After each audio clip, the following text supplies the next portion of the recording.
कर लिए क्या सही?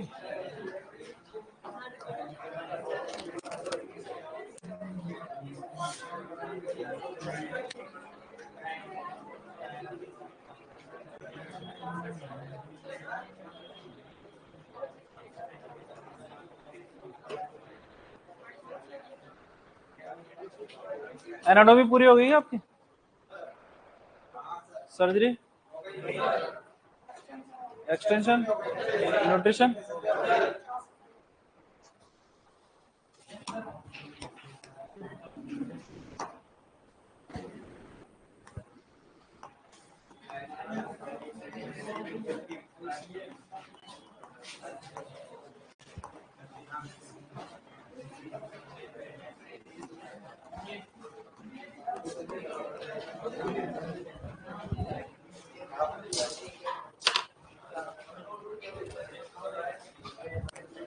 फिर जाएगा तुम्हारे को यहाँ से?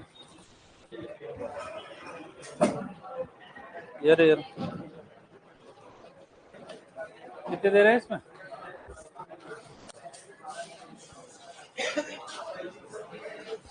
हेडिंग डालो LPM, live stock production and management.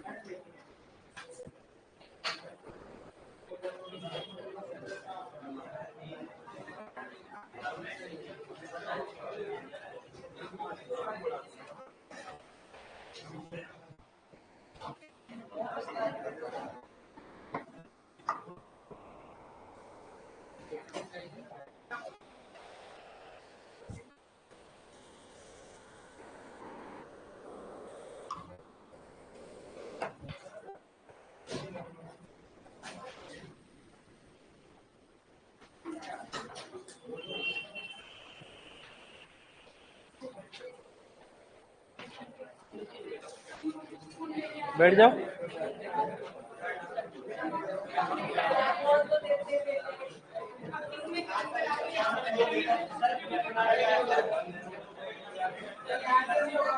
क्या बना रखा है?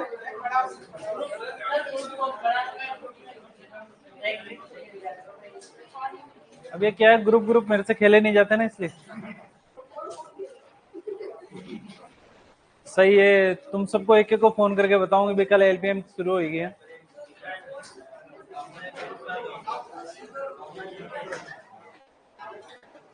कहीं पे बना हुआ ग्रुप तुम्हारा? टेलीग्राम। चलो टेलीग्राम खेल लेंगे थोड़ा थोड़ा, है ना। अब सुनो, मेडिसिन की कॉमन क्लास लगेगी आपकी, है ना, दूसरे बैच के साथ में मर्ज होकर, और वो लगेगी सामने की तरफ, ठीक है। तो मेडिसिन तो वहां पर करेंगे। अभी नया सब्जेक्ट शुरू कर रहे हैं अपन, एलपीएम। कौन सा है? एलपीएम। कोई भी नया सब्जेक्ट शुरू करते हैं, अरे सुन लो रे पीछे वालों, तुम भी सुन लो। कोई भी नया सब्जेक्ट शुरू करते हैं तो पहला क्वेश्चन ये, चुप हो जा रहे, वाई, क्यों नाराज हो गई? अच्छा, एलपीएम क्यों पढ़ना होता है ये बताओ। प्रोडक्शन को आप मैनेज कैसे कर सकते हो, इसके लिए प्रोडक्शन और मैनेजमेंट। लाइव स्टॉक वर्ड काम में लिया है यहाँ पर। लाइव स्टॉक, इसको शुद्ध हिंदी के अंदर बोलते हैं पशुधन। तो ऐसे पशु जिनसे धन प्राप्त होता है क्या कहलाता है? लाइव स्टॉक या पशुधन। सही है क्या? अरे पीछे वालों चुप हो जाओ रे तुम, क्यों परेशान करते हो मेरे को, तुम ये बताओ। मेरे को कभी इस चीज की आदत ही नहीं होगी कि आप बोलो और मैं पढ़ा लूं। इस चीज की आदत मेरे को आज तक पड़ी नहीं। अगर मेरे से पढ़ना है तो चुपचाप तो बैठना ही पड़ेगा आपको, है ना। ध्यान रखो थोड़ा सा इस बात का। पहले जोर से बोला नहीं जाता, और तुम बोल बोल के फिर और जोर से बोलने का गला खराब हो जाएगा, फिर कुछ ही नहीं पढ़वाओगे, क्या मतलब है फिर। तो शांति से सुनते जाओ पहले। इस पंखे को बंद करो यहाँ से। हाँ, अब वही शांति थोड़ी थोड़ी। हाँ, ऐसे चला रखा है तो नॉर्मल टेम्परेचर रखो, अभी बीमार हो जाओगे थोड़े से, पंखे वंखे के अंदर बैठोगे तो। एलपीएम, अरे पीछे वाला तो चलने दो, लिखना शुरू करो तुम सीधा, ये सब बाद में समझा देंगे। लिखो पशुपालन की शुरुआत 6000 ईसा पूर्व से हुई। लिखो पहली लाइन, देखो पशुपालन की शुरुआत 6000 ईसा पूर्व से हुई। पशुपालन की शुरुआत 6000 ईसा पूर्व से हुई।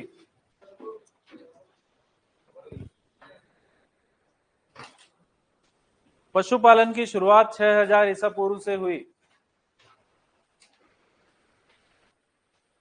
पशुपालन की शुरुआत 6000 ईसा पूर्व से हुई।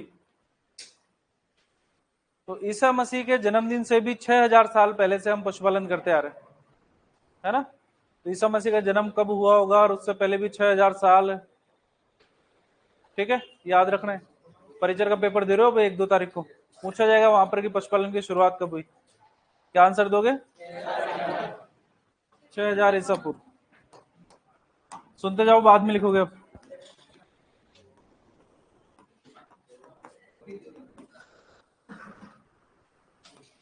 पशुपालन की शुरुआत 6000 ईसा पूर्व से हुई थी। एक टर्म काम में लेते हैं जिसको बोलते हैं डोमेस्टिकेशन।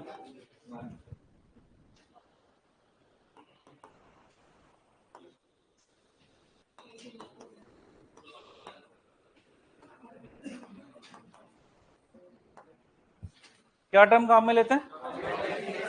डोमेस्टिकेशन। डोमेस्टिकेशन का मतलब होता है कि जंगली पशुओं को पालतू बनाना। अब ऐसा थोड़ी कि 6000 ईसा पूर्व से पहले पशु ही नहीं थे, पशु तो थे पहले भी, लेकिन हमने उनको पालतू नहीं बनाया था, ठीक है। तो जंगली पशुओं को पालतू बनाना ही क्या कहलाता है? डोमेस्टिकेशन। जंगली पशुओं को पालतू बनाना, ये क्या कहलाता है? डोमेस्टिकेशन। तो अगर आपसे पूछा जाए कि डोमेस्टिकेशन की शुरुआत कब हुई तो क्या आंसर दोगे?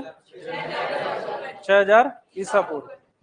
पशु सारे के सारे जानते हो आप, जान अलग से कुछ जानने की जरूरत है नहीं। हमारे से पूछा जाता है प्रथम पालतू पशु कौन सा था? वो कौन सा था? कुत्ता। उसके अलावा अंतिम पालतू पशु की अगर बात करते हैं,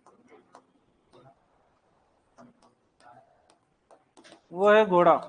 कौन सा है? घोड़े को सबसे लास्ट में अंदर अपन ने पालतू बनाया है।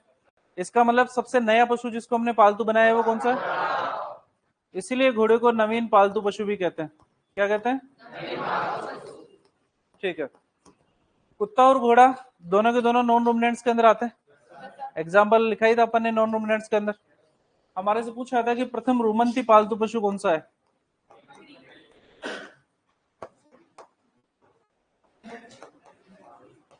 वो कौन सी है?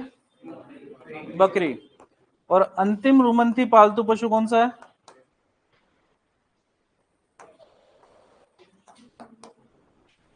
वो है भैंस। कौन सी है? लेकिन अगर तुलना करें इन सबकी तो कुत्ते के बाद में हमने बकरी को पालतू बनाया, बकरी के बाद में हमने गाय को, गाय के बाद में फिर और बीच में एनिमल्स आए, फिर हमने भैंस को पालतू बनाया और भैंस के बाद के अंदर घोड़े को पालतू बनाया। तो अगर सीक्वेंस की अगर बात की जाए इनके डोमेस्टिकेशन के, तो सीक्वेंस के अंदर सबसे पहले हमारे पास में आता है कुत्ता, कुत्ते के बाद में बकरी, बकरी के बाद में भैंस, चारों की बात करते हैं बंदो, लास्ट के अंदर तो कुत्ता सबसे पहला पालतू पशु है और घोड़ा सबसे अंतिम। लेकिन अगर रूमिनेंट्स की अगर बात करते हैं तो रूमिनेंट के अंदर सबसे पहला पालतू पशु कौन सा है और सबसे लास्ट में? दिक्कत यहां तक? नहीं सर, वेरी गुड। आगे अगर बात करते हैं तो एक वर्ड काम में लिया हमने, लाइव स्टॉक। इसका मतलब होता है पशुधन, पशु प्लस धन। पालतू पशु और लाइव स्टॉक के अंदर फर्क होता है। पालतू पशु को आप डोमेस्टिक एनिमल्स बोलते हो, आप किसी भी पशु को पालतू बना सकते हो, लेकिन क्या हर पशु आपको पैसा दे सकता है? नहीं दे सकता। कुत्ता आप घर के ऊपर रख रहे हो, क्या कर रहा है? सुरक्षा। अरे भाई मकान बना रखे हैं तुमने सुरक्षा के लिए, उसके ऊपर जालियां लगा रखी, कटीले तार लगा रखे और ऊपर से बिजली और छोड़ रखी है। कुत्ते की हिम्मत है क्या? है? और आजकल के कुत्ते तो ऐसे होते हैं कि तुम्हारे नाम की सुरक्षा करते हैं। सेंट बर्नार्ड पाल दो, बैठा बैठा उसको सोता रहेगा, उसको खाने के लिए डाल दो, खा लेगा बस। ताई की सुरक्षा कर रहा है, कुछ ही नहीं कर रहा। ठीक है। लाइव स्टॉक की अगर बात करते हैं तो लाइव स्टॉक के अंतर्गत वे पशु आते हैं जिनसे हमारे को आर्थिक लाभ प्राप्त होता है। वे पशु जिनसे क्या प्राप्त होता है? आर्थिक लाभ से मतलब पैसा। ऐसे पशुओं को हम कौन सी श्रेणी के अंदर रखते हैं? एग्जाम्पल की अगर बात करें, गाय,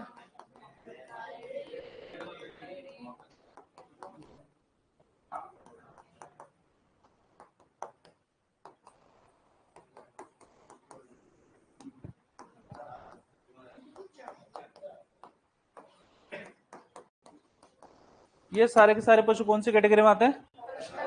पशुधन की श्रेणी के अंदर आते हैं। मुर्गी से हमारे को मीट भी प्राप्त होता है, मुर्गी से हमारे को अंडा भी प्राप्त होता है, क्या वो लाइव स्टॉक की श्रेणी में आएगी? नहीं आएगी। क्यों नहीं आएगी? क्योंकि मुर्गी को हम कौन सी श्रेणी में रखते हैं? पोल्ट्री के अंदर, पोल्ट्री की श्रेणी में रखते हैं। स्पीसीज वाइज देखा जाए तो मुर्गियां पक्षियों के अंदर आती है क्योंकि पंख पाए जाते हैं।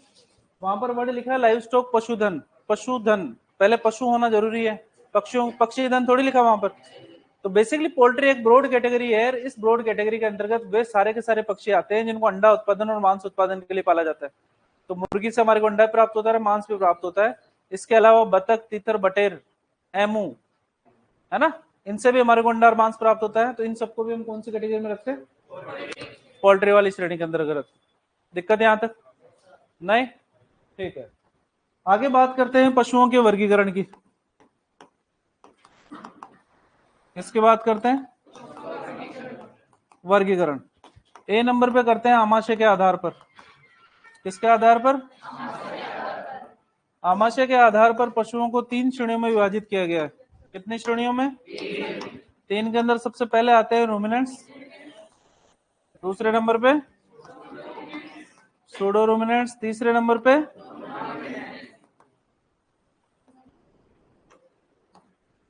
Non ruminants. एनाटॉमी के अंदर पहले पढ़ा हुआ है आपका, इसलिए ज्यादा बात नहीं करेंगे इसके बारे में। मोनोगैस्ट्रिक या इनको सिंपल स्टोमक भी बोलते हैं, बोला था अपन ने। रूमिनेंट्स के अंदर लिखा था हमने आमाशय के कितने भाग? आमाशय के 4 भाग। 4 भागों के अंदर सबसे पहला, फिर फिर फिर अब अमेजन। कहा था सत्य आमाशय कौन सा होता है? सबसे बड़ा, सबसे छोटा,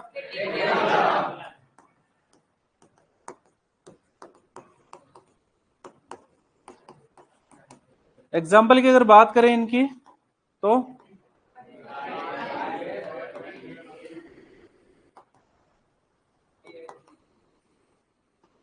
ठीक है। सूडो रूमिनेंट्स की अगर बात करते हैं तो आमाशय में कितने भाग? 3 भाग। कौन कौन से?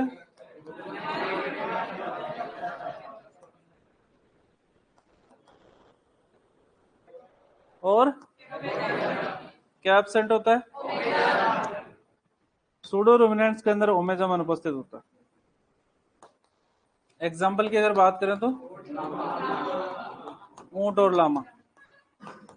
मोनोगैस्ट्रिक की अगर बात करते हैं तो आमाशय में कितने कक्ष?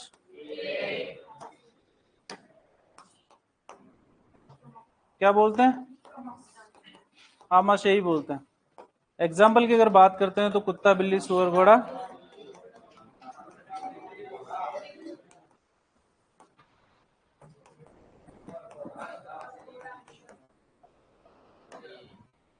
ठीक है, यहां तक की दिक्कत जानते हो? ये ऐसा कुछ भी नहीं था जो तुम्हारे लिए नया हो। ठीक है, किसके आधार पर बांटा है? आमाशय के आधार पर। ये देखो इधर, आगे बात करते हैं भोजन की प्रकृति के आधार पर। क्या आप खाते क्या हो? भोजन की प्रकृति के आधार पर पशुओं को 3 श्रेणियों में डिवाइड किया गया है। सबसे पहले आते हैं शाकाहारी, दूसरे नंबर पे मांसाहारी,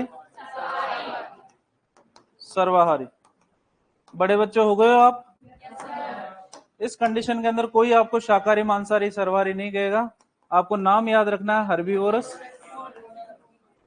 कार्निवोरस और ओमनिवोरस। तुम तो जानते हो सब, क्यों पढ़ रहे हो फिर फालतू में? ये तीनों टर्म याद रखनी है हमारे को। रिवीजन कर रहे हो? अच्छा अच्छा, तो आगे मेरा रिवीजन कराओ फिर तुम, है ना। सबसे पहले बात करते हैं हर्बीवोरस की। हर्बीवोरस बेसिकली वो जानवर होंगे जो बेसिकली घास फूस खाते हैं। क्या खाते हैं? और घास फूस के अंदर क्या पाया जाता है? सेलुलोज का क्या होता है? क्या होता है? किण्वन। क्या होता है? किसके द्वारा? सूक्ष्म जीवों के द्वारा।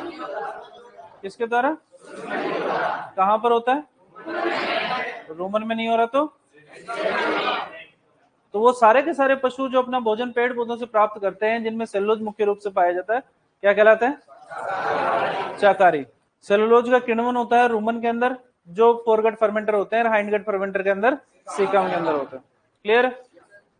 मांसाहारी की अगर बात करते हैं तो अपना भोजन मांस से प्राप्त करते हैं, जिसके अंदर प्रोटीन पाया जाता है, और प्रोटीन के पाचन के लिए आपको किसकी आवश्यकता पड़ती है? एंजाइम्स। और वह एंजाइम किसमें पाए जाते हैं? आमाशय में। ठीक है। ओमनिवोरस की अगर बात करते हैं तो ये घास फूस और मांस दोनों खा लेते हैं, है ना? तो इनके अंदर फर्मेंटेशन भी होगा और एंजाइम्स भी होंगे, दोनों चीजें पाई जाएगी इसके अंदर। हमारे से पूछा जाता है एग्जाम्पल, एग्जाम्पल बताओ तो आप, शाकाहारी कौन कौन से होते हैं, मांसाहारी कौन कौन से? बोलो भाई, शाकाहारी के एग्जाम्पल बताओ।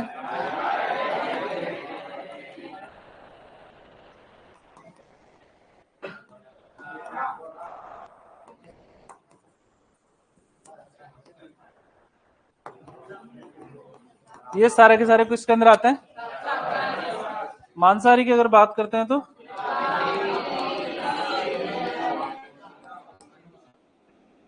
कुत्ता बिल्ली। ठीक है। पालतू पशुओं के अंदर कुत्ते बिल्ली के बारे में पढ़ते हैं, वाइल्ड एनिमल की अपन बात नहीं करते हैं। ओमनिवोरस की अगर बात करते हैं तो सुअर और, तो भोजन के प्रकृति के आधार पर आप किसके बराबर हो? और एनाटॉमी के आधार पर मैन सोशल एनिमल, सामाजिक पशु हो आप भी, तो अपने आप को इंसान मानने की गलती कभी भी, आप क्या हो? सुअर नहीं बोल रहा था, पशु बोल रहा था मैं तो। चलो, दिक्कत यहां तक?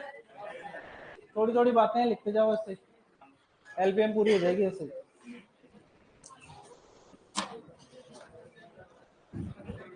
बिना बोले लिखना है।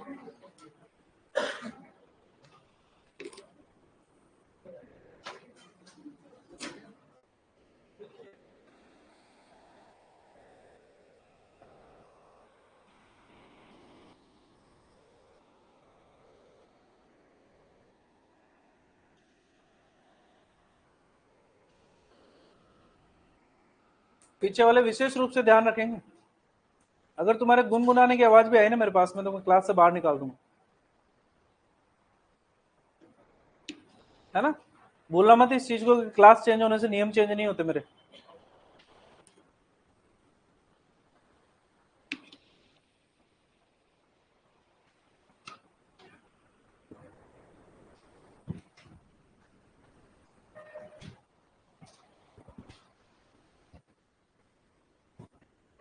सर, वेटनरी मेडिसिन की क्लास नहीं होगी क्या? क्लास होगी।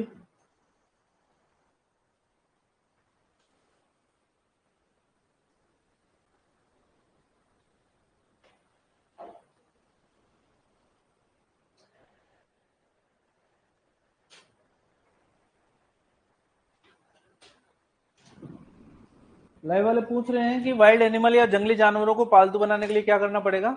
उनको अपने साथ रखना पड़ेगा। अगर वो आपको छोड़ दे तो पालतू बना लेना, नहीं तो कोई ना, मांसाहारी की श्रेणी के अंदर वो आते हैं।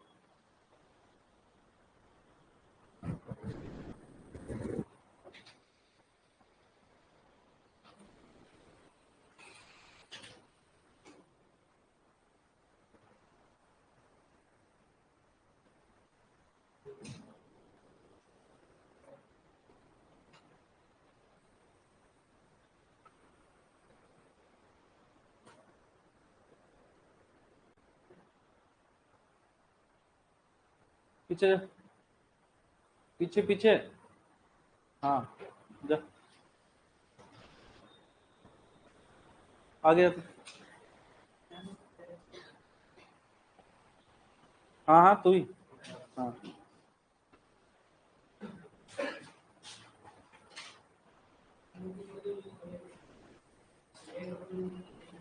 क्या? पीछे वर्जन, पीछे खाली पड़ी दिखेगा नहीं? चश्मा लगवाए? लग रहा है तो लगा ना, फिर इसको क्यों नहीं लगा रहा? कभी कभी नहीं लगाता है। लिख लिया सबने? आगे लिखो।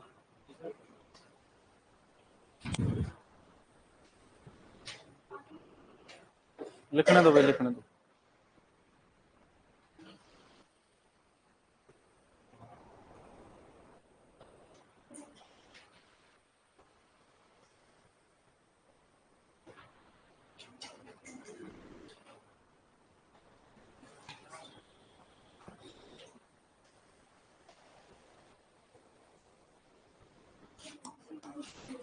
हेडिंग डालना यहाँ पर डोमेस्टिकेशन का क्रम।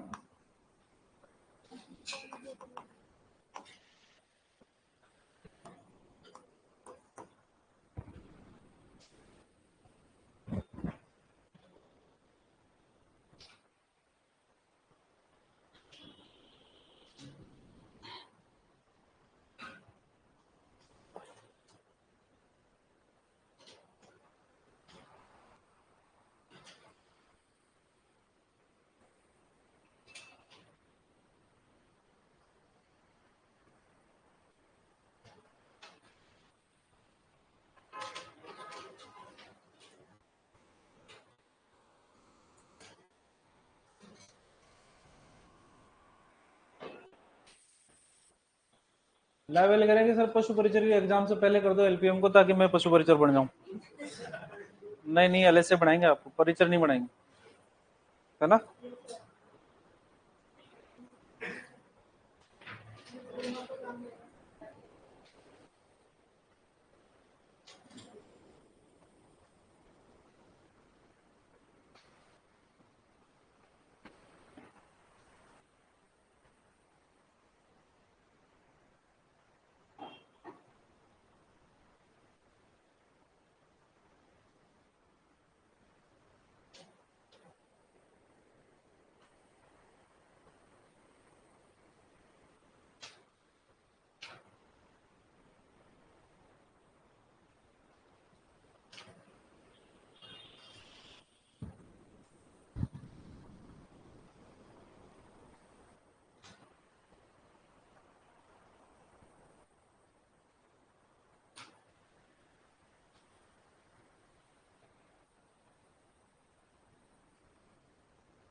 डटो रे डटो, आराम से ही चल लो।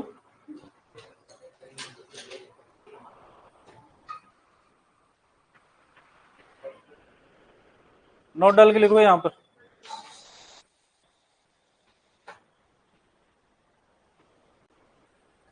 नोट डाल के लिखो, कुत्ता तथा बिल्ली पशुधन की श्रेणी में नहीं आते हैं। नोट डाल के लिखोगे, कुत्ता तथा बिल्ली पशुधन की श्रेणी में नहीं आते हैं।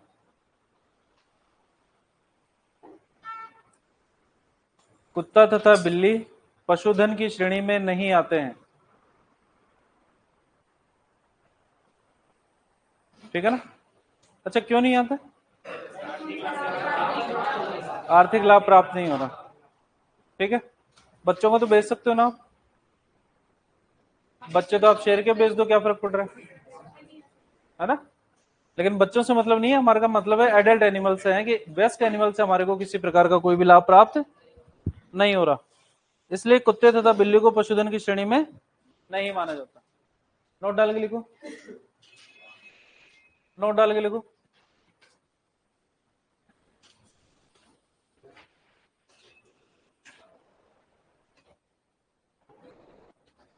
लिखो, पशुपालन सर्वप्रथम भोजन की प्राप्ति के लिए किया गया। पशुपालन सर्वप्रथम, पशुपालन सर्वप्रथम भोजन की प्राप्ति के लिए किया गया। पशुपालन सर्वप्रथम भोजन की प्राप्ति के लिए किया गया। सबसे पहला उद्देश्य हमारा क्या था? उसके बाद गए फिर खेती बाड़ी, ये सारे काम हम बाद में करने लगे, ठीक है। हेडिंग डालो, पशुओं का वर्गीकरण।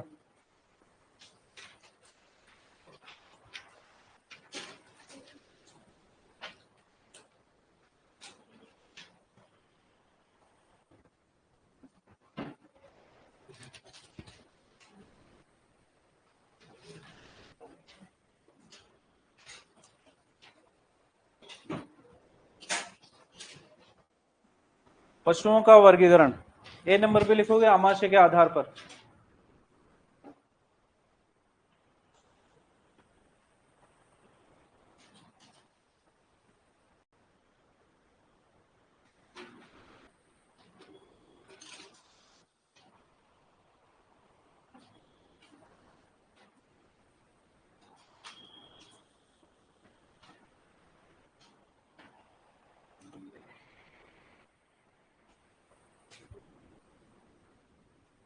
लिखिए, छोटी छोटी बातें लिखी हैं, बड़ी बड़ी बातें एनाटॉमी के अंदर लिख चुके हुए सारी। दोबारा लिखो।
लिख लिया सबने?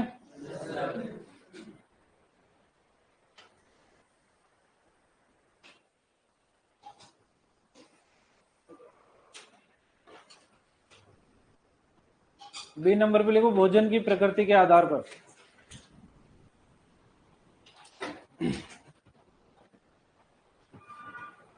बी नंबर पे लिखोगे, भोजन की प्रकृति के आधार पर। भोजन की प्रकृति के आधार पर।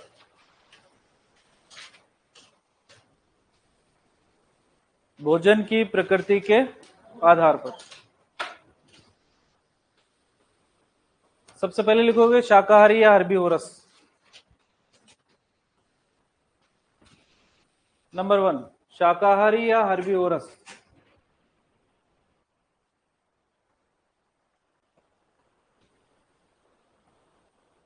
शाकाहारी या हर्बीवोरस। लिख लिया? लिखो इसके अंदर, शाकाहारी या हर्बीवोरस।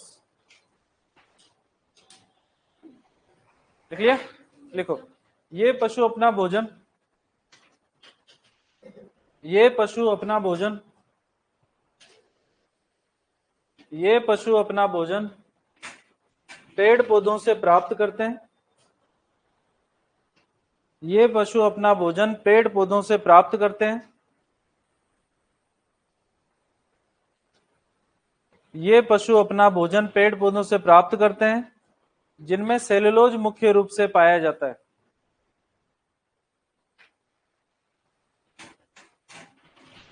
ये पशु अपना भोजन पेड़ पौधों से प्राप्त करते हैं जिनमें सेलुलोज मुख्य रूप से पाया जाता है, जिसमें सेलुलोज मुख्य रूप से पाया जाता है। ठीक है, नेक्स्ट लाइन लिखो इसी में। सेलुलोज के पाचन के लिए, सेलुलोज का पाचन, देखो सेलुलोज का पाचन, सेलुलोज का पाचन किण्वन या फर्मेंटेशन, सेलुलोज का पाचन फर्मेंटेशन या किण्वन के द्वारा होता है। सेलुलोज का पाचन फर्मेंटेशन या किण्वन के द्वारा होता है तथा इसके लिए, तथा इसके लिए, तथा इसके लिए किसी भी प्रकार का एंजाइम नहीं पाया जाता, तथा इसके लिए किसी भी प्रकार का एंजाइम नहीं पाया जाता, तथा इसके लिए किसी भी प्रकार का एंजाइम नहीं पाया जाता। ठीक है, नेक्स्ट लिखो। नेक्स्ट, सेलुलोज के किण्वन के लिए जीवाणु, सेलुलोज के किण्वन के लिए जीवाणु, सेलुलोज के किण्वन के लिए जीवाणु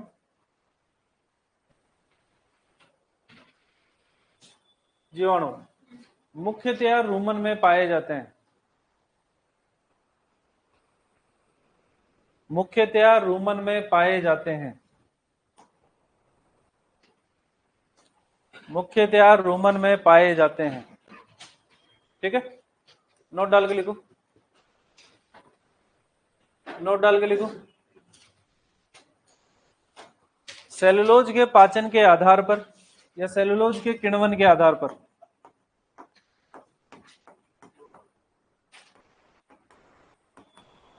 सेलुलोज के किण्वन के आधार पर पशु दो प्रकार के होते हैं।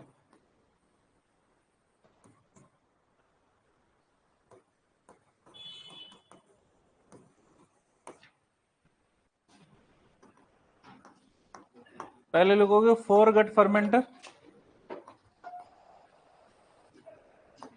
और दूसरे नंबर पे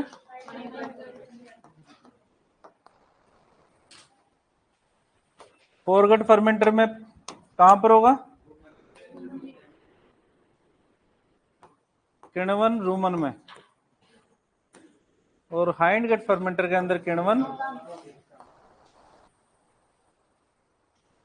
से कम है। एग्जाम्पल की अगर बात करें तो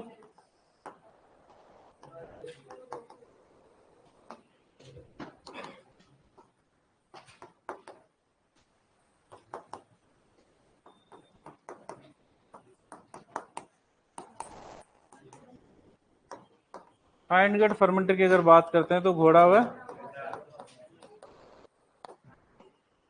लो भाई गधा भी ले, खच्चर भी ले, फिर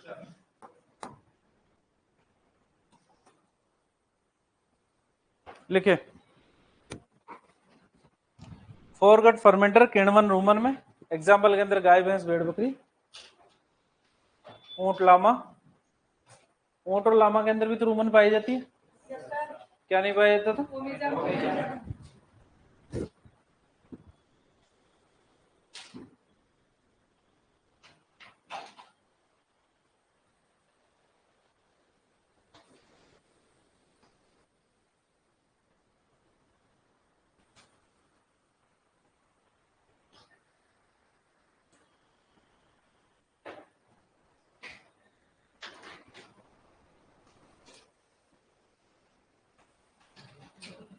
दिक्कत यहां तक? आराम से लिखो, आराम से। अपने कोर्स की जो जल्दबाजी थोड़ी हुई, आराम से कर लेंगे अपन 13 जून तक।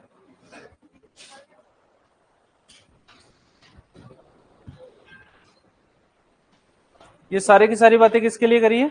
शाकाहारी या हर्बीवोरस के लिए। फिर से कह रहा हूं, आप टर्म हर्बीवोरस याद रखोगे, ना कि शाकाहारी याद रखोगे। वो गए जमाने जब शाकाहारी पूछा जाता था। आजकल याद रखना आपको हर्बीवोरस, कार्निवोरस और ओमनिवोरस।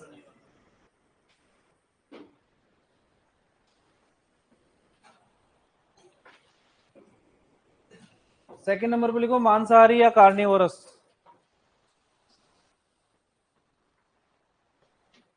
सेकंड नंबर पे लिखोगे मांसाहारी या कार्निवोरस।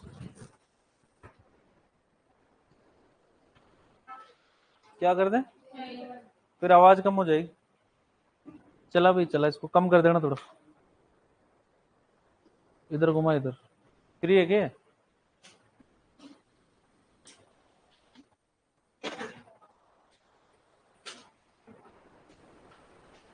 लिखो इसके अंदर, ये पशु अपना भोजन मांस से प्राप्त करते हैं। ये पशु अपना भोजन मांस से प्राप्त करते हैं। ये पशु अपना भोजन मांस से प्राप्त करते हैं। ये पशु अपना भोजन मांस से प्राप्त करते हैं, जिनमें प्रोटीन मुख्य रूप से पाया जाता है। ये पशु अपना भोजन मांस से प्राप्त करते हैं, जिनमें प्रोटीन मुख्य रूप से पाया जाता है। जिनमें प्रोटीन मुख्य रूप से पाया जाता है। जिनमें प्रोटीन मुख्य रूप से पाया जाता है। क्या पाया जाता है? प्रोटीन। नेक्स्ट लिखो, प्रोटीन के पाचन के लिए एंजाइम। प्रोटीन के पाचन के लिए एंजाइम। प्रोटीन के पाचन के लिए एंजाइम। प्रोटीन के पाचन के लिए एंजाइम आमाशय में पाए जाते हैं। प्रोटीन के पाचन के लिए एंजाइम आमाशय में पाए जाते हैं।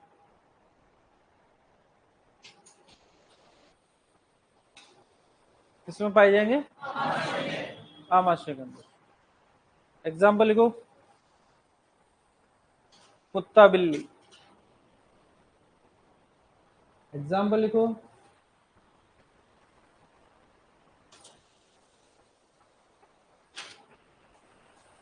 कुत्ता और बिल्ली। नेक्स्ट लिखो तीसरे नंबर पे ओमनीवोरस। ओमनीवोरस।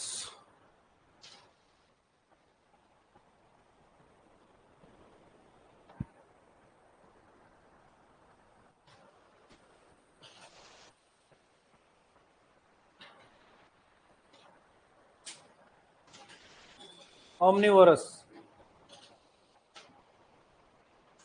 लिख लिया? लिखो, ये पशु अपना भोजन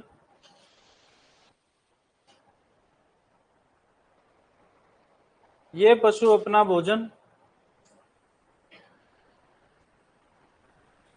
ये पशु अपना भोजन पेड़ पौधों तथा मांस दोनों से प्राप्त करते हैं। ये पशु अपना भोजन पेड़ पौधों तथा मांस दोनों से प्राप्त करते हैं।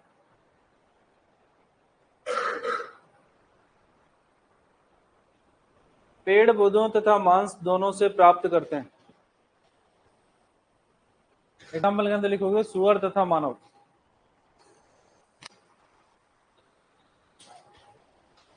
एग्जाम्पल के अंदर लिखोगे सुअर तथा मानव, आप और हम। दिक्कत यहां तक? हेडिंग डालो, विभिन्न पशुओं का वैज्ञानिक नाम। विभिन्न पशुओं का वैज्ञानिक नाम।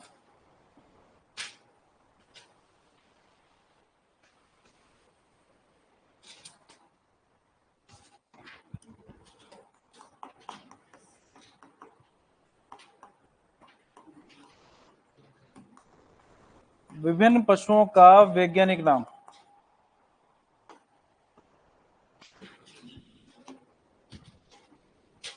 विज्ञान के अंदर सभी पशुओं के अलग अलग वैज्ञानिक नाम दिए गए हैं। जैसे आपका वैज्ञानिक नाम क्या है, वैसे हमारे पशुओं के भी नाम है। सुनते जाओ। पहले सबसे पहले आती है हमारे पास में गाय। गाय हमारे पास में दो प्रकार की है। एक तो हमारी वाली भारतीय गाय। कौन सी गाय? इसी को हम देसी गाय भी कहते हैं। इसी गाय को हम जेबू कैटल भी कहते हैं। कौन सी कैटल? ठीक है, याद रखना है हमारे को, जेबू कैटल। ठीक है, तो जेबू कैटल जो होती है उसको भारतीय गाय या देसी गाय भी कहा जाता है। दूसरी गाय जो होती है उसको हम बोलते हैं विदेशी गाय। कौन सी गाय? भैंस की अगर बात करते हैं तो भैंस के साथ में भी यही प्रॉब्लम है कि दो प्रकार की होती है। एक तो होती है नदीय, एक होती है दलदलीय। इसको बोलते हैं रिवराइन और इसको बोलते हैं स्वाम। तीसरे नंबर पे अगर बात करते हैं तो हमारे पास में आती है बकरी, जिसको आप गोट बोलते हो, भैंस को बफेलो बोलते हो, गाय को कैटल बोल देते हो। चौथे नंबर पे आपके पास में भेड़ है, जिसको आप शीप बोलते हो। उसके बाद में आपके पास में ऊंट है, जिसको आप बोलते हो, अंग्रेजी आती है आपको? कैमल की अगर बात करते हैं तो कैमल दो प्रकार के हमारे पास में, एक कुबड़ वाले और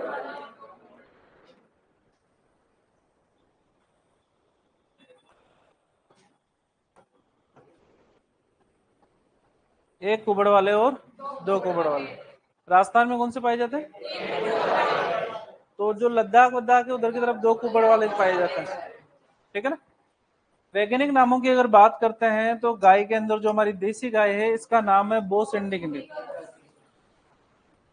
क्या नाम है? बोस इंडिकस। अगर बात करते हैं विदेशी गाय की तो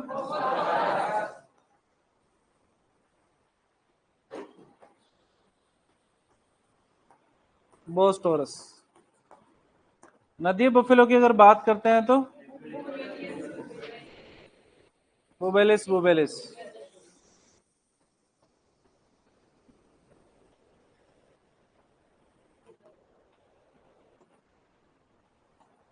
और अगर इसकी बात करें तो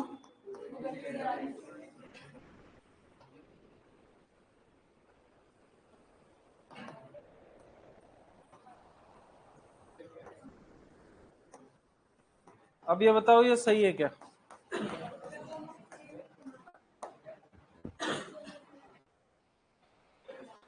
क्या दोनों के सेम ही सुने हैं? लिखाने के अंदर तो मैं आपको एक और लिखा देता, अफ्रीकन बफेलो बुबेलिस अर्नी। तो आपने सेम सुना है, उससे क्या फर्क पड़ता है। अब आती है बकरी, इसको बोलते हैं कैपरा हेरिटेज।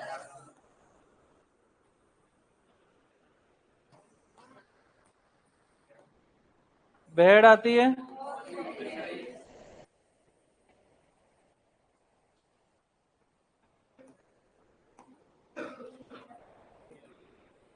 एक कुबड़ वाला जो ऊंट होता है उसको हम बोलते हैं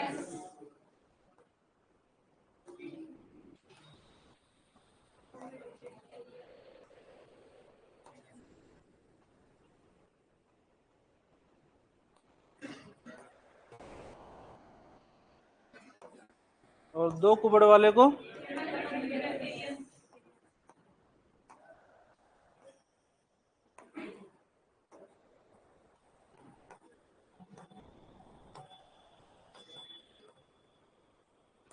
उनको पता है कि आपने रट लिया है कि एक कुबड़ वाला कौन सा और दो कुबड़ वाला कौन सा। अब वो अलग पूछने लगे हैं, वो पूछते हैं कि अरेबियन कौन सा है और एशियाटिक कौन सा है। एशिया के अंदर कौन सा पाया जाता है?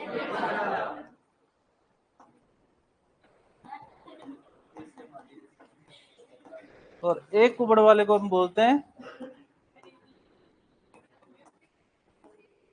अरेबियन। यानी कि भारत के अंदर जो मूल ऊंट हैं वो हमारे पास में दो कुबड़ वाले हैं, जो लद्दाख क्षेत्र के अंदर पाए जाते हैं। राजस्थान के अंदर और गुजरात के अंदर जो ऊंट पाए जाते हैं बेसिकली वो अरेबियन ऊंट है, जो ईरान इराक साइड में पाए जाते हैं, जिनके अंदर कितनी कुबड़ होती है, तो याद रखना, है ना। दुनिया आगे बढ़ रही है काफी ज्यादा। 5 नंबर के बाद में अगर बात करते हैं तो 6 नंबर पे हमारे पास में मुर्गी आती है। ये भी दो प्रकार की है, एक पालतू है और एक जंगली। पालतू मुर्गी को हम बोलते हैं गैलस डोमेस्टिका, और इसको बोलते हैं गैलस गैलस। क्या नाम है इसका? गैलस डोमेस्टिका या गैलस डोमेस्टिकस, और इसको क्या बोलेंगे? गैलस गैलस। फिर आता है हमारे पास में सुअर। ये भी हमारे पास में दो प्रकार का है, एक पालतू और एक। पालतू सुअर को हम बोलते हैं सस डोमेस्टिका, और इसको बोलते हैं सस स्क्रोफा। क्या बोलेंगे? तो ये तो है सस डोमेस्टिका या डोमेस्टिकस, और इसको बोलते हैं सस स्क्रोफा।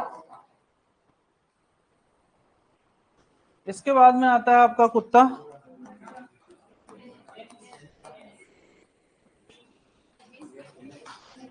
कैनिस लुपस आपकी फैमिली के साथ में रहता है, इसलिए फेमिलेरिस।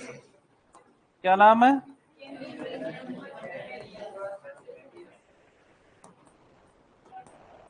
फेमिलेरिस। कुत्ते जी आ गए हैं तो घोड़े जी को नाराज नहीं करेंगे। घोड़ा, क्या नाम आएगा? इक्वस केबेलस।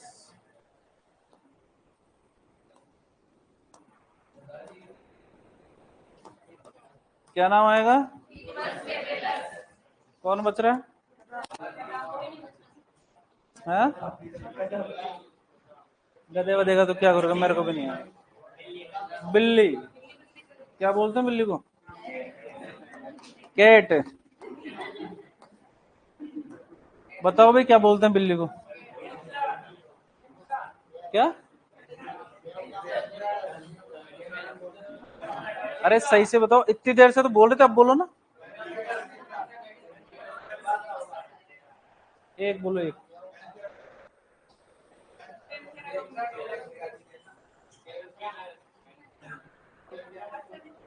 लिख लेंगे बाद में। कौन सा बता रहे थे? आप कह रहे हो, देखो आप कह रहे हो इसलिए लिख रहा हूं, बाकी मेरा मन नहीं है। पैंथेरा।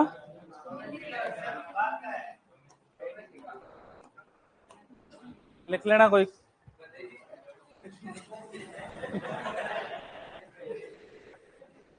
है ना। सारे के सारे नाम याद रखने। एक वैज्ञानिक का नाम दिया जाएगा, पूछ जाएगा कि किसका नाम है, या फिर जानवर का नाम देके 4 वैज्ञानिक नाम दिए जाएंगे भी किसका नाम।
ये सारे नाम हम दोबारा पढ़ेंगे जब हम पढ़ेंगे ब्रीड्स, नस्लें, उस टाइम पे दोबारा से लिखने हैं हमारे को।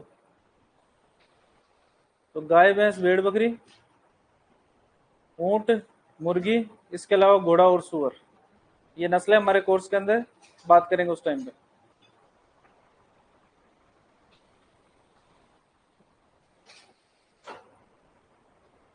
एशियाटिक और अरेबियन ऊंट को अंडरलाइन करोगे, पूछा इसी नाम से जाएगा, है ना। और परिचर बनना चाहते हो तो 1 कुबड़ वाला 2 कुबड़ वाला कर लेना।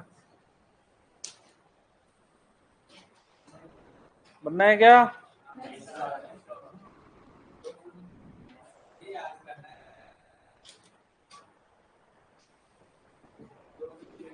लिख लिया सबने?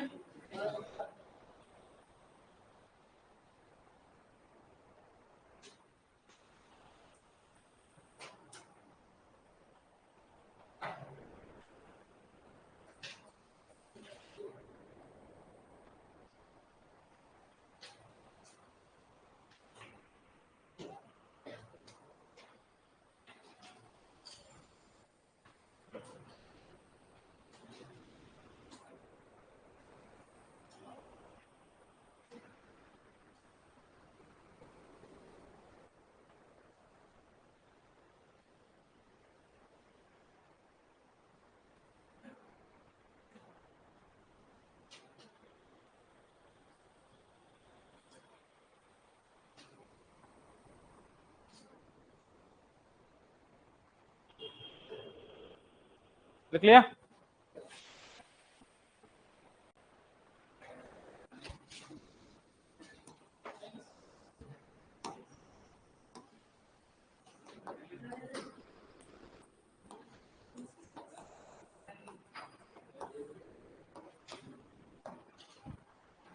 तुम्हारे ऊपर विश्वास नहीं करना चाहिए।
अच्छा, मान लो जैसे कई जगह पे अपन ने पालतू और जंगली लिखा है, मान लो वो पालतू जंगली करता ही नहीं, अपने से पूछा है कि मुर्गी का नाम क्या है, सुअर का नाम क्या है, तो क्या नाम दोगे?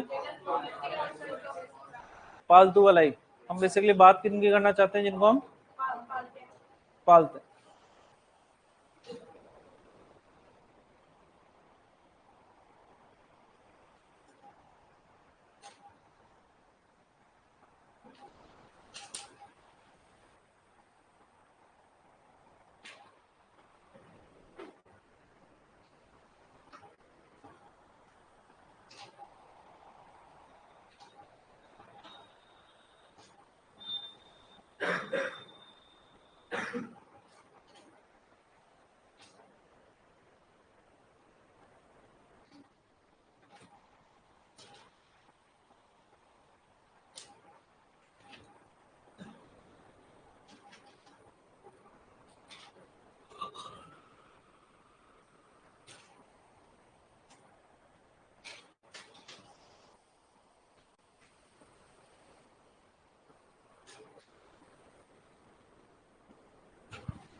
लिख लिया?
हेडिंग डालो विभिन्न पशुओं की प्रजातियां।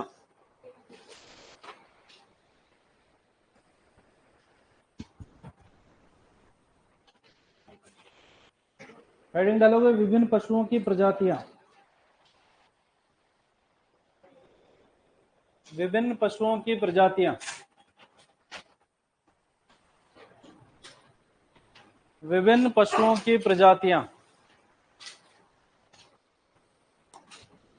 कुछ टर्म काम में लेते हैं हम।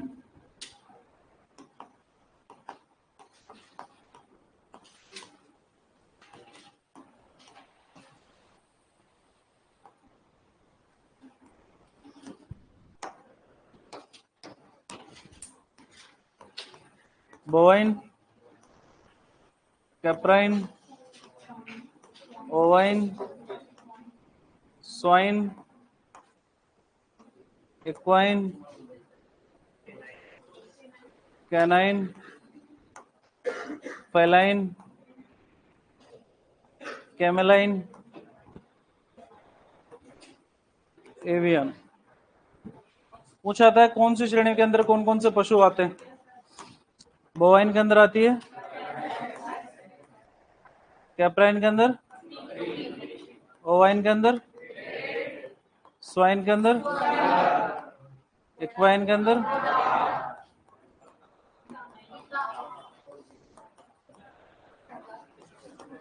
कैनाइन के अंदर,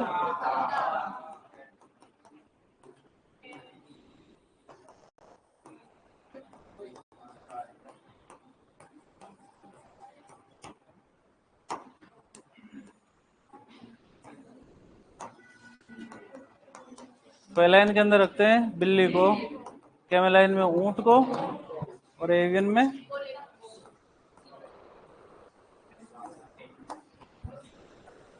मुर्गी। लिखिए,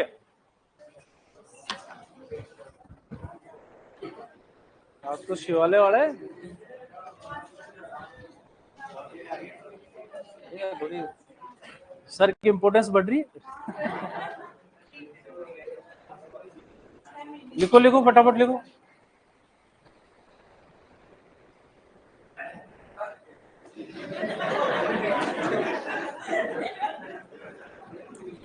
अच्छा, इसमें भी सस्ता जुगाड़ी की है,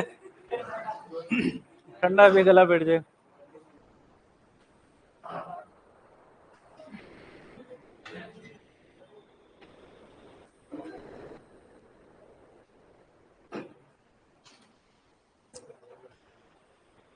अभी क्या है, ऐसी हरकतें करके तुम क्लास से बाहर जाते हुए अच्छे नहीं लगोगे मेरे से।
अगर आप गौर से देखोगे इसको तो इक्वाइन के आगे मैंने घोड़ा और गधा और खच्चर ही लिखा है, मांसाहारी पशु नहीं लिखा। मांसाहारी पशु किसके अंदर आते हैं? तो मैं आपसे उम्मीद करता हूं कि आप देखकर सही लिखेंगे। लिख लिया? नेक्स्ट लिखो शब्दावली।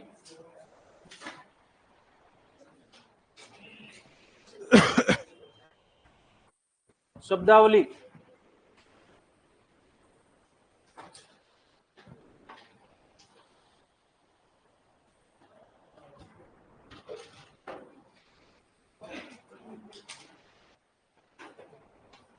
लिख लिया? देखना शुरू करो।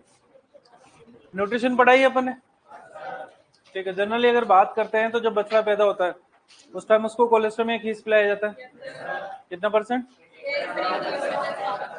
बछड़ा बड़ा हो रहा है, हो गया, ब्रीडिंग के लायक हो गया तो बछड़ा और बछड़ी दोनों हिफर बोलते हैं। हिफर का राशन अपन ने पढ़ाई है, ठीक है।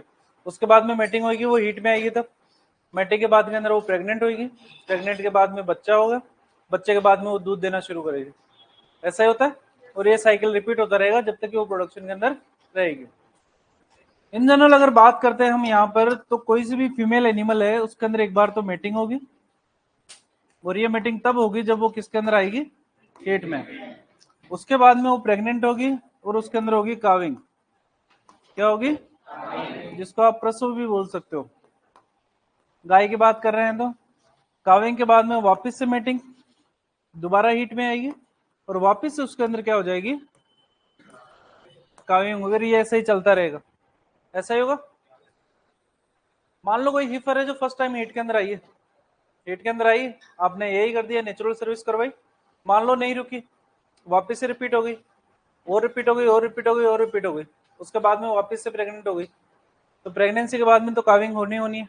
अगर प्रेग्नेंट हुई है तो हो सकता है बीच में अबॉर्शन या स्टिल बर्थ भी हो जाए।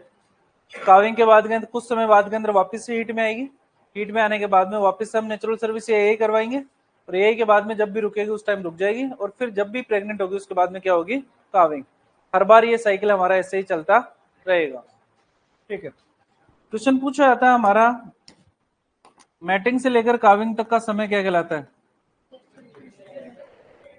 क्या कहलाता है? गर्भकाल।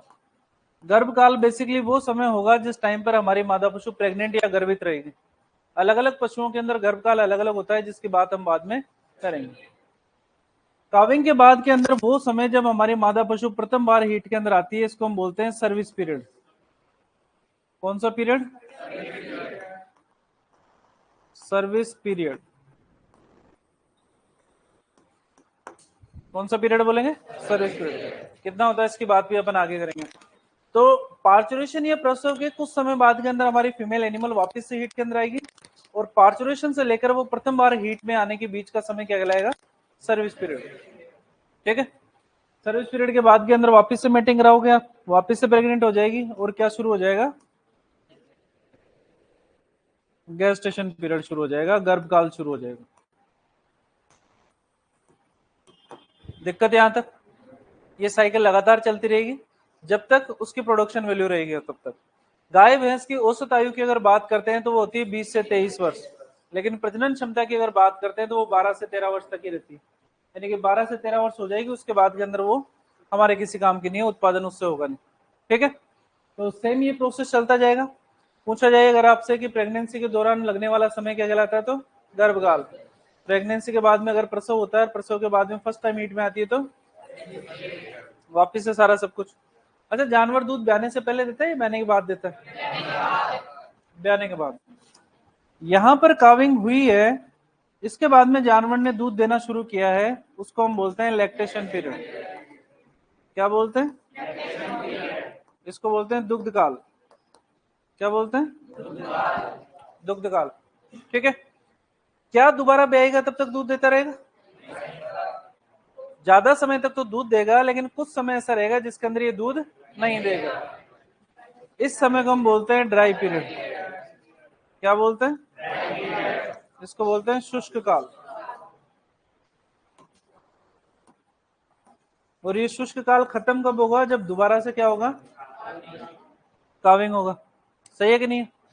तो ब्याने के बाद में जितने समय तक दूध दिया वो तो, और जितने समय दूध नहीं दिया वो, ठीक है। एक होता है इंटर काविंग पीरियड।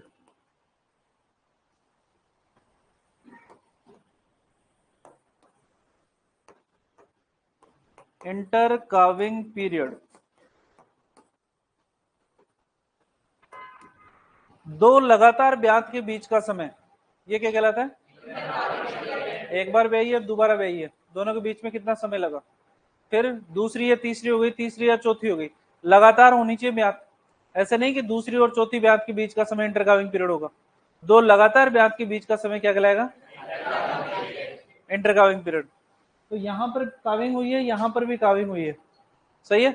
तो इन दोनों के बीच का समय यहां से लेकर यहां तक, ये क्या कहलाएगा? अगर डायग्राम को थोड़ा सा गौर से देखो तो क्या इंटरकाविंग पीरियड को हम lactation period plus dry period लिख सकते हैं क्या?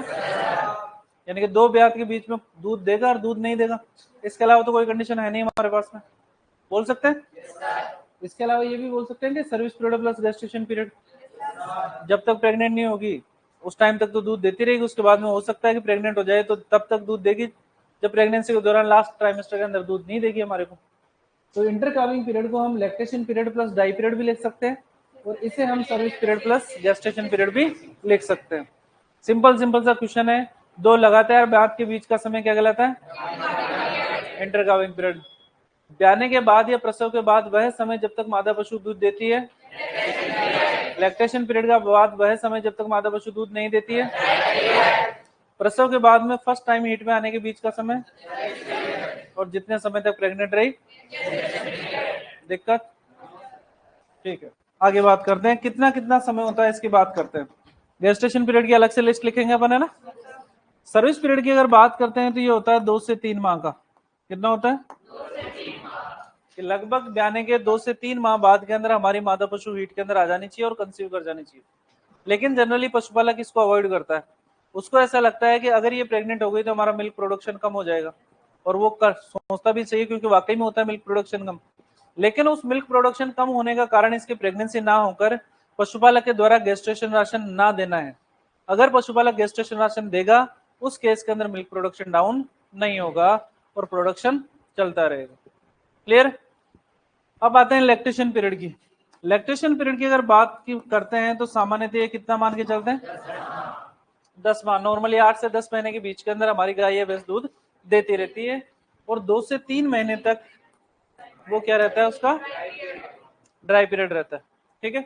इंटरकाविंग पीरियड की अगर बात करते हैं तो गाय के केस के अंदर हम मान के चलते हैं 12 माह, और भैंस के केस के अंदर ये मान के चलते हैं हम 12 से 15 माह। कितना मान के चलते हैं? 12 से 15 माह। ठीक है। 10 माह जो हम मान के चलते हैं वो हम मान के चलते हैं हमारी देसी गाय के लिए। किसके लिए? देसी गाय या भैंस के लिए।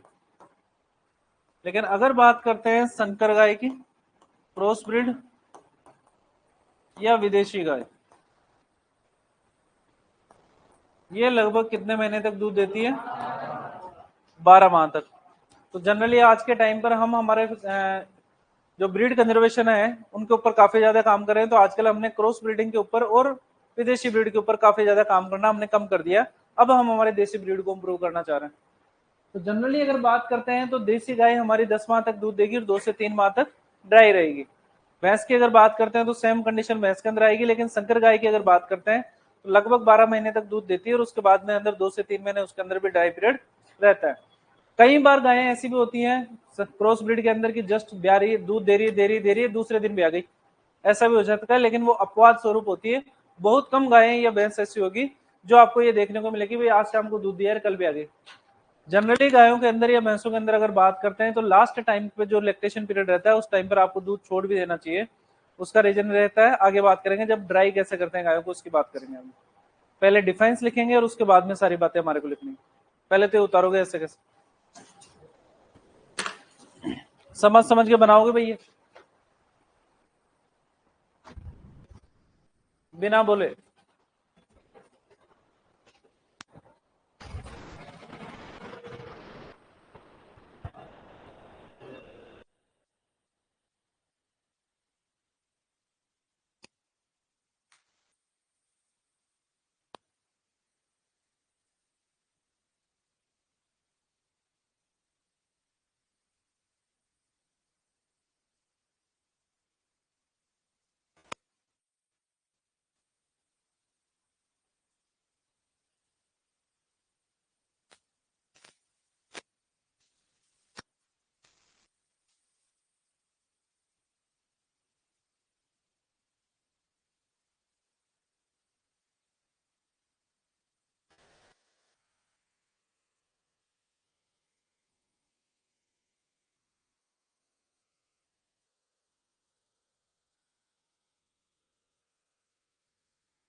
क्या करें सर?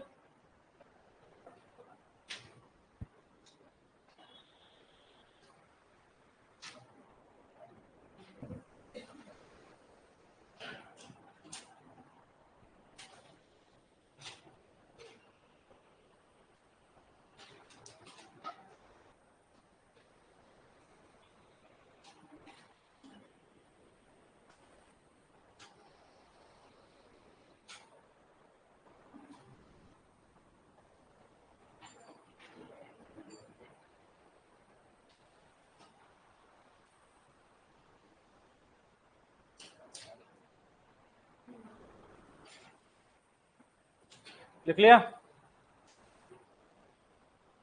हेडिंग डालोगे गेस्टेशन पीरियड।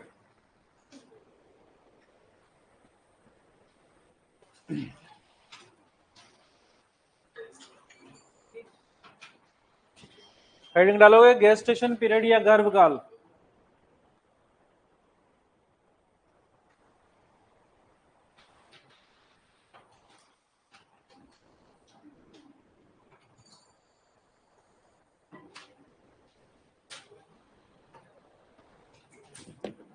गेस्टेशन पीरियड या गर्भकाल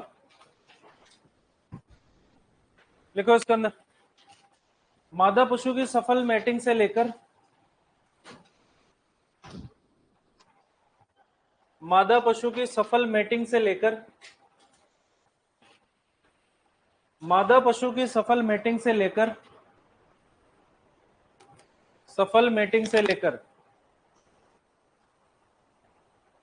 प्रसव तक का समय।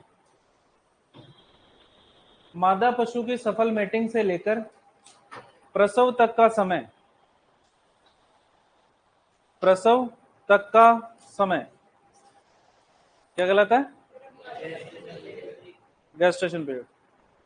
नेक्स्ट लिखो सर्विस पीरियड।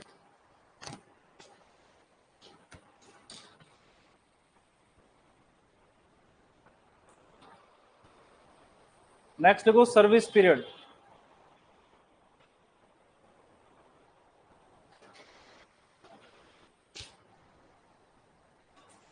सर्विस पीरियड लिखो। प्रसव के बाद वह समय प्रसव के बाद वह समय प्रसव के बाद वह समय जब मादा पशु प्रसव के बाद वह समय जब मादा पशु पुनः हीट या ताऊ में आती है। प्रसव के बाद वह समय जब मादा पशु पुनः हीट या ताऊ में आती है।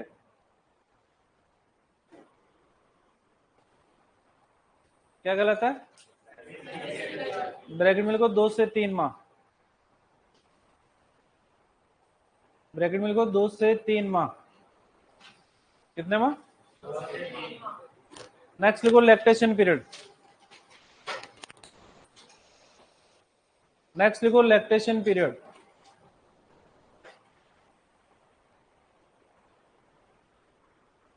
लैक्टेशन पीरियड लैक्टेशन पीरियड वापस समझाओ एक बार लिखो पहले, फिर बाद में समझाते हैं। लैक्टेशन पीरियड देखो। प्रसव के पश्चात वह समय प्रसव के पश्चात वह समय प्रसव के पश्चात वह समय जब तक मादा पशु दूध देती है। प्रसव के पश्चात वह समय जब तक मादा पशु दूध देती है। क्या गलत है? लैक्टेशन पीरियड देखो। गाय भैंस गाय भैंस गाय कोमा भैंस देखो 10 माह या 300 दिन। 10 माह या 300 दिन। नेक्स्ट लिखो संकर गाय या विदेशी गाय। संकर या विदेशी गाय। संकर या विदेशी गाय देखो 12 माह या 365 दिन, तो गाय भैंस के अंदर तो 10 महीने हैं जिसमें 300 दिन होते हैं, और संकरीय विदेशी गाय के लिए 12 माह है जिसमें 365 दिन होते हैं। नेक्स्ट लिखो ड्राई पीरियड। ड्राई पीरियड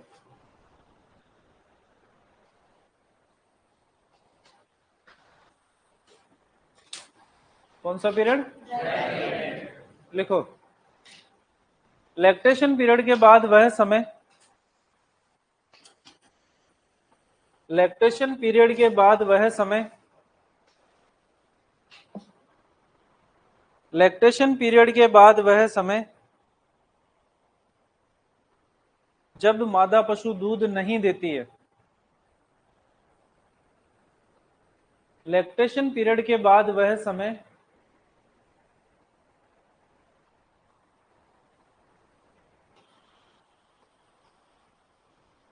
जब मादा पशु दूध नहीं देती है। क्या गलत है? कितना होता है? लिखो ब्रैकेट के अंदर 2 से 3 माह,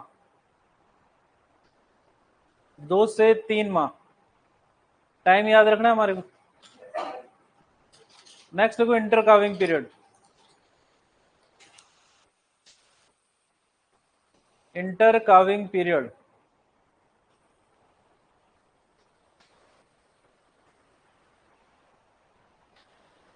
इंटर काविंग पीरियड लिखो इसमें 2 लगातार प्रसव के बीच का समय, 2 लगातार प्रसव के बीच का समय, 2 लगातार प्रसव के बीच का समय क्या कहलाएगा? गाय भैंस के अंदर कितना है? गाय के अंदर और भैंस के अंदर लिखो गाय के अंदर 12 माह और भैंस के अंदर 12 से 15 माह।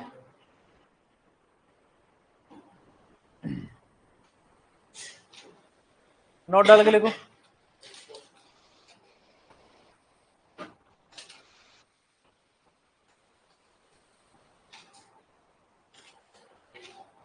नोट डाल के लिखो इंटर काविंग पीरियड बराबर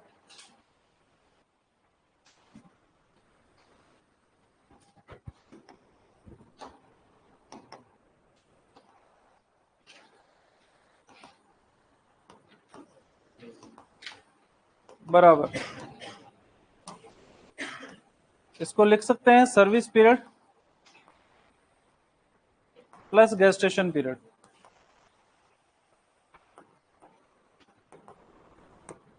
इसको लिख सकते हैं लैक्टेशन पीरियड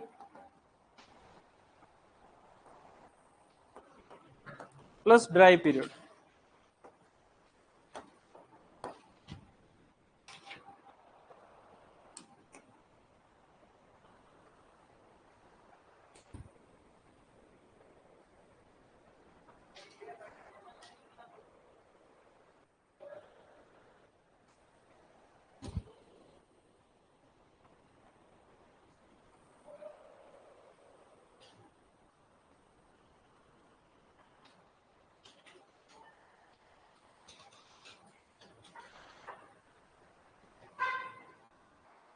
लिख लिया?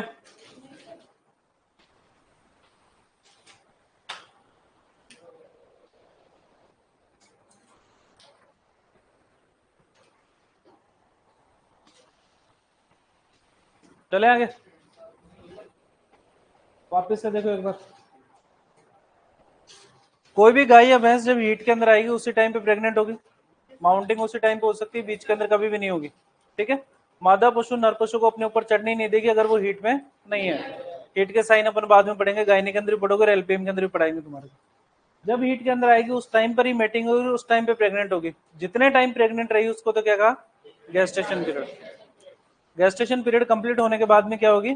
काविंग या प्रसव होगा। इसके बाद में प्रसव के बाद के अंदर वो समय जब फर्स्ट टाइम हीट के अंदर आएगी, क्योंकि वापस से इसको मेटिंग तो करनी है, प्रोडक्शन तो देना ही है। उस कंडीशन के अंदर इस समय को हम क्या बोलेंगे? तो प्रसव के बाद का वह समय जब मादा पशु प्रथम बार हीट के अंदर आती है, क्या कहलाती है? मान लो इस फर्स्ट हीट को छोड़ दिया ओनर, मान लो छोड़ देता है, वो सोचेगा अगली हीट के अंदर करवा लेंगे, उससे को भी छोड़ दिया, उससे अगली हीट में करवा लेंगे। उस कंडीशन के अंदर सर्विस पीरियड धीरे धीरे इंक्रीज होता जाता है। सर्विस पीरियड इंक्रीज होगा, लेकिन यहाँ पर लैक्टेशन पीरियड इंक्रीज थोड़ी होगा। दूध तो जितना देना है उतने दिन ही देगी, लेकिन उस कंडीशन के अंदर आपका ड्राई पीरियड धीरे धीरे इंक्रीज होता जाएगा। तो कंपनसेट कहाँ से होगा? इधर गेस्टेशन पीरियड चेंज नहीं हो सकता, गर्भकाल बराबर है, गाय 9 महीने 9 दिन में ब्याएगी, आप उसको ये थोड़ी कह सकते नहीं 10 महीने तक रुक जा तू, नहीं। लैक्टेशन पीरियड की अगर बात करते हैं तो लैक्टेशन पीरियड भी चेंज नहीं होगा, चेंज क्या होगा? सर्विस पीरियड या ड्राई पीरियड। तो अगर आप सर्विस पीरियड इंक्रीज करते हो उस केस के अंदर क्या भी बढ़ जाएगा? ड्राई पीरियड भी बढ़ जाएगा। फिर वही मेटिंग के बाद के अंदर जब तक प्रेग्नेंट रहेगी क्या कहलाएगा? Gestation period. प्रसव के बाद में हमारा पशु दूध देना शुरू करता है, ब्याने के बाद में दूध देगा, तो ब्याने के बाद में जितने समय तक दूध देगा उसको क्या बोलेंगे?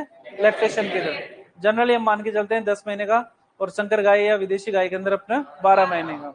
और जितने समय तक दूध नहीं दिया उसको वापस दूध कब देना शुरू करेगी? जब क्या होगा? प्रसव।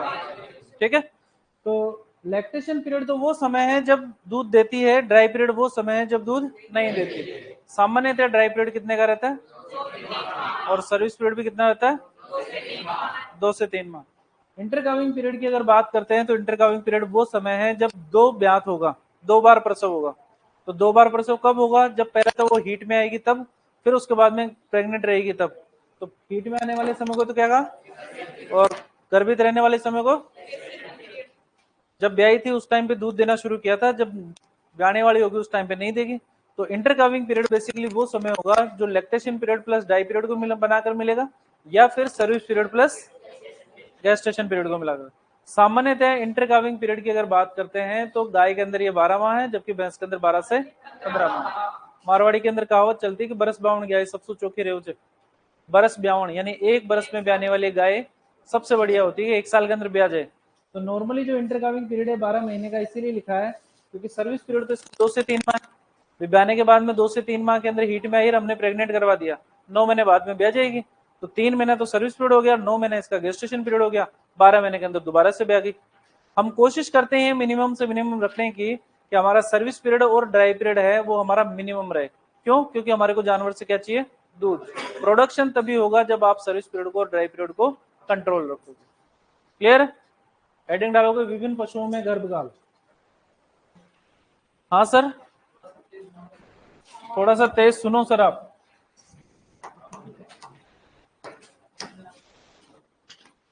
हेडिंग डालोगे विभिन्न पशुओं में गर्भकाल।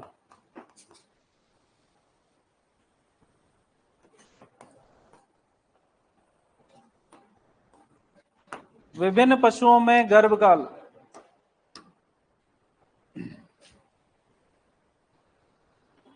विभिन्न पशुओं में गर्भकाल। उस थंब रूल फॉलो करते हैं हम इसके लिए। जैसे गाय के अंदर हम मान के चलते हैं 9 माह 9 दिन, भैंस के लिए मान के चलते हैं 10 माह 10 दिन, बकरी के लिए प्लस 5 दिन, और भेड़ के लिए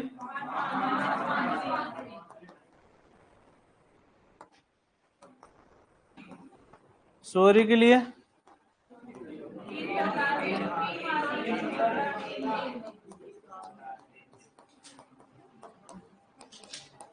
बिच के लिए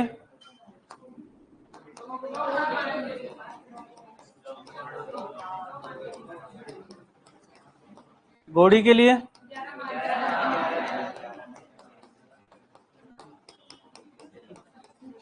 ऊंटने के लिए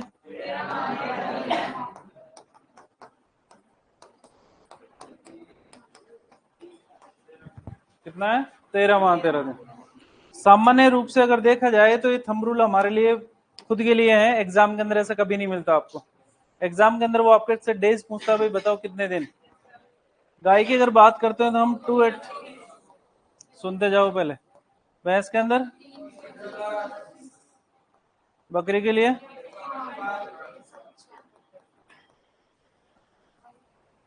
भेड़ के लिए अगर बात करते हैं तो 145 से 147, सूर्य के लिए, बिच के लिए घोड़ी के लिए गणित लगाने की कोशिश मत करना, थंब रूल है ये।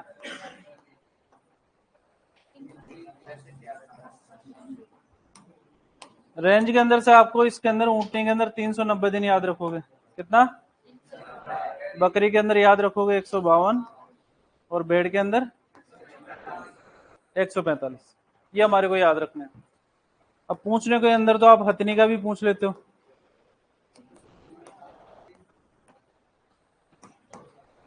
कितना होता है? 18 से 22 महीने। ठीक है, तो ये तो कोई नहीं पूछेगा, ये पूछे जाएंगे। उतारो।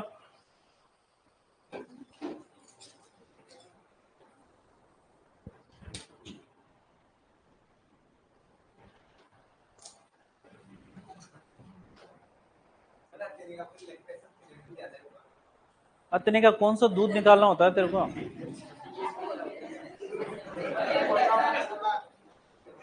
क्या थोड़ा?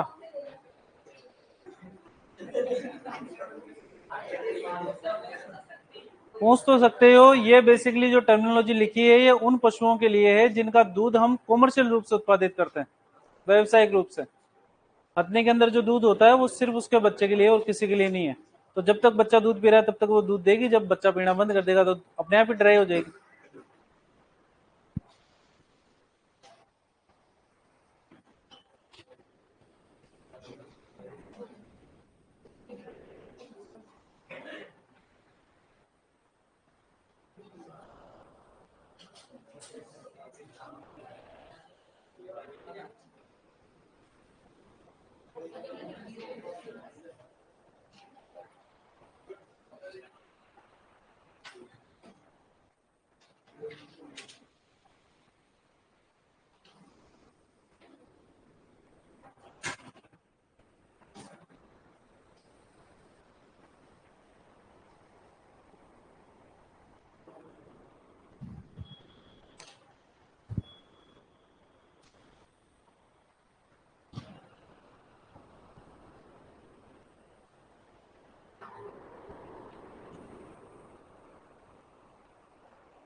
दस मिनट बची है तुम्हारी, है ना? बैठ जाओ चुपचाप।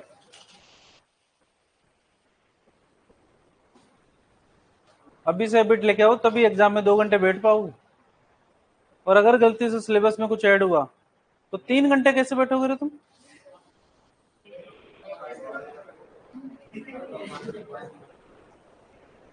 फिर बाउंसर रखने पड़ेंगे तुम्हारे को, लेकिन नहीं, सब बाहर नहीं निकलने देंगे। लिख लिया क्या?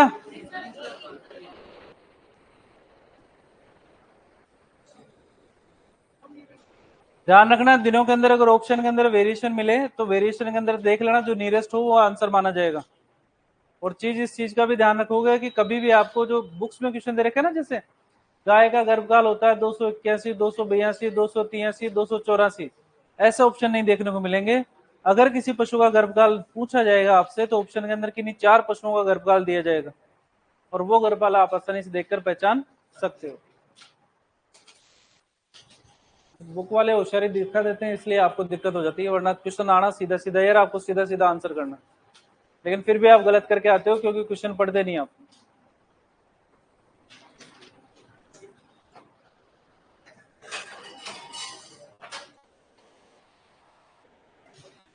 लिख लिया? हेडिंग डालो, विभिन्न पशुओं में मांस तथा उनका ड्रेसिंग परसेंटेज। विभिन्न पशुओं में मांस तथा उनका ड्रेसिंग प्रतिशत। विभिन्न पशुओं का मांस एवं उनका ड्रेसिंग प्रतिशत।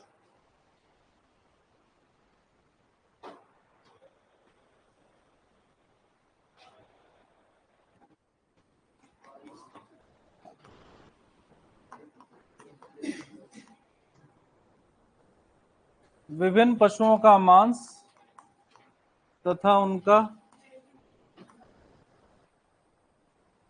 ड्रेसिंग प्रतिशत।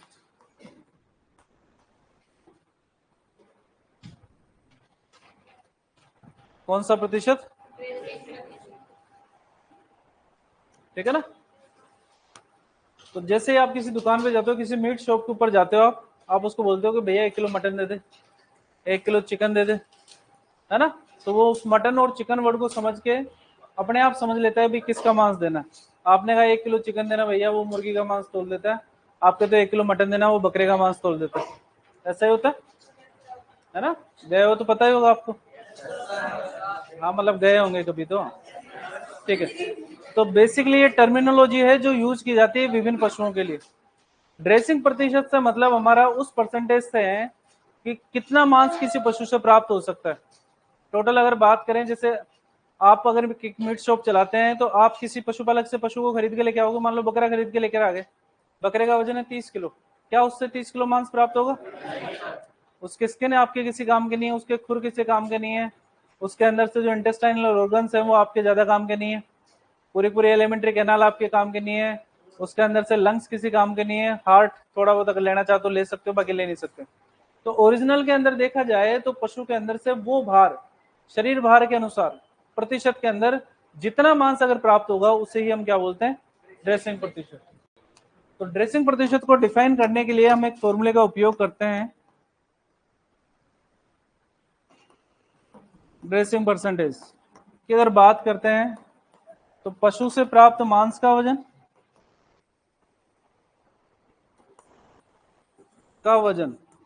बटे कुल शरीर भार, इसको गुणा करेंगे किससे? 100 से। तो हमारे को क्या प्राप्त हो जाएगा? ड्रेसिंग प्रतिशत। एक बकरा लेके आए थे, बकरे का वजन था 30 किलो। कितना था? 30 किलो। इसके अंदर सारा सब कुछ स्किन वगैरह हटा उठ के सारा सब कुछ आपने तैयार कर लिया, अब बेचना है हमारे को। उस कंडीशन में आपने देखा इसका वजन कितना आ रहा है? 15 किलो।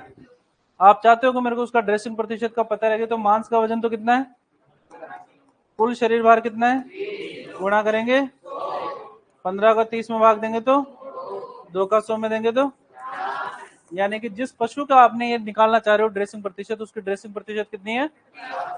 50%। ठीक है। ड्रेसिंग प्रतिशत का उपयोग किया जाता है बेसिकली उस केस के अंदर जहां पर आप रेट का डिसाइड करते हो। ये 30 किलो जो बकरा लेकर आए थे तो उसने कहा था कि भाई मांस मांस के पैसे दूंगा मैं, तो फालतू के पैसे नहीं दूंगा, ऐसे कहा था कि उसने नहीं कहा, है ना। तो लाइव वेट जो दिया उसने वो अपने हिसाब से दिया। आप जो कस्टमर को दोगे वो किसके हिसाब दोगे? मीट के हिसाब से। तो दोनों के अंदर वेरिएशन आएगा ही आएगा। उस कंडीशन के अंदर अगर मान लो ये बकरा आपने 30 किलो का 300 रुपए किलो के हिसाब से खरीदा होता, 9,000 रुपए का होता। लेकिन अगर इसको 30 रुपए किलो 300 रुपए किलो के हिसाब से बेच दोगे तो नुकसान होगा। तो आपको उसका ड्रेसिंग प्रतिशत का थोड़ा सा आइडिया होना चाहिए, इतना मांस तो निकलेगा तब जाके इसकी वैल्यू मेरे को प्राप्त होगी। तो अगर ये इस 30 किलो के बकरे को 300 रुपए किलो खरीद कर लेकर आता है तो कम से कम 600 रुपए किलो बेचेगा, तब तो बराबर मामला रहेगा। क्यों? क्योंकि ड्रेसिंग प्रतिशत कितना है? 50% है। अब इसके ऊपर खुद का मार्जिन भी ऐड करना पड़ेगा अपने को इसको। उस कंडीशन के अंदर ये वैल्यू का निर्धारण करेगा कि किस रेट के अंदर तो पशुपालक से खरीदना है और किस रेट के अंदर मेरे को कस्टमर को देना है। जरूरत किसकी पड़ेगी? ड्रेसिंग प्रतिशत की। फॉर्मूला लिखो पहले, ड्रेसिंग प्रतिशत किसके अंदर कितना कितना होता है इसकी बात करेंगे।